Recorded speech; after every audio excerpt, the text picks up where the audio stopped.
পঞ্চায়ত পুনৰ নিৰ্ধাৰণক কেন্দ্ৰ কৰি তামাৰহাটৰ বড়ো বালাৰচৰত তীব্ৰ প্ৰতিবাদ।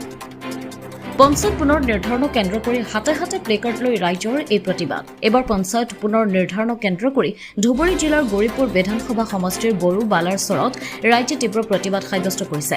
পঞ্চায়ত পুনৰ নিৰ্ধাৰণক কেন্দ্ৰ কৰি গাঁওখনৰ শ শ ৰাইজে প্ৰতিবাদ সাব্যস্ত কৰা দেখিবলৈ পোৱা গৈছে।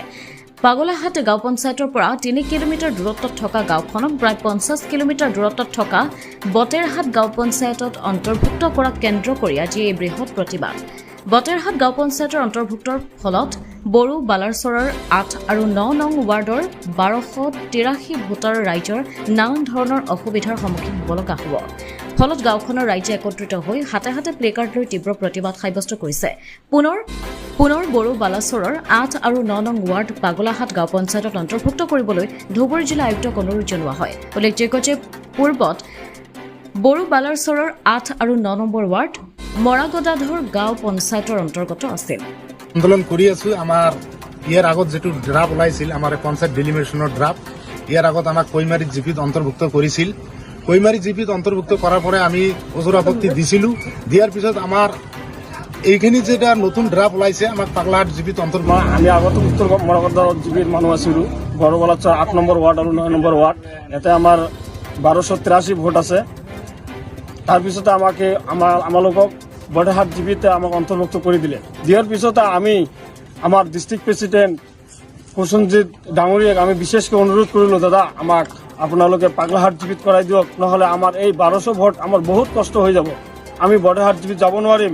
নদী ল'ৰা ছোৱালী লৈ পাৰ হৈ যাব নোৱাৰে। কিছুমান বিধৱা মানুহ আছে, দুখীয়া মানুহ আছে, সিহঁতে হাজিৰা কৰি খোৱা মানুহ, সিহঁতেতো যাব নোৱাৰে। আমাৰ কথাখিনি হয়তো আমাৰ ডিষ্ট্ৰিক্ট প্ৰেচিডেণ্টে মানি লৈছে।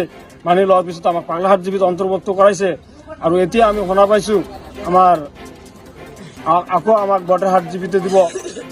এই বস্তুটো আমি বিশেষকৈ আমি জিলা উপায়ুক্ত মহোদয় আৰু লগতে BDO মহোদয় আৰু চাৰ্কেল অফিচাৰ মহোদয় আৰু আমাৰ MLA মহোদয় অশ্বিনী ৰায় চৰকাৰক আমি বিশেষকৈ হাত জোৰকৈ অনুৰোধ কৰিছোঁ যাতে আমাক পাগলাহাট জিপিখনতে ৰাখি দিয়ে। আমি তাতে বহুত আনন্দিত হ'ম। আৰু এইখন বিষয় আমাৰ এই ১২৮৩ ভোট যে আছে এই অঞ্চলত, এই মানুহবিলাক বিৰাট এটা চিন্তাত পৰি গৈছে। কেনেকৈ আমি বটেৰহাট জিপিত যাম? এটা আমি হাজিৰা মজুৰি কৰি খোৱা মানুহ, আমি বটেৰহাট জিপিত গ'লে এটা আমাৰ হাজিৰা মাৰি যাব, আমি ল'ৰা ছোৱালীক কেনেকৈ পোহপাল দিম?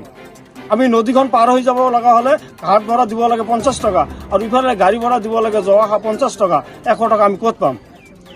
সেইটো বিষয়ে মই বিশেষকৈ অনুৰোধ জনাইছোঁ যাতে আমাক পাগলাহাট জিপিত অন্তৰ্ভুক্ত কৰি ৰাখি দিয়ে। অমৃত প্ৰবাহ অসমীয়া সাপ্তাহিক কাকতৰ ডিজিটেল সংস্কৰণ অমৃত নিউজ। সত্যৰ সন্ধানত অমৃত নিউজ। অমৃত প্ৰবাহ অসমীয়া সাপ্তাহিক কাকতৰ ডিজিটেল সংস্কৰণ অমৃত নিউজ। সত্যৰ সন্ধানত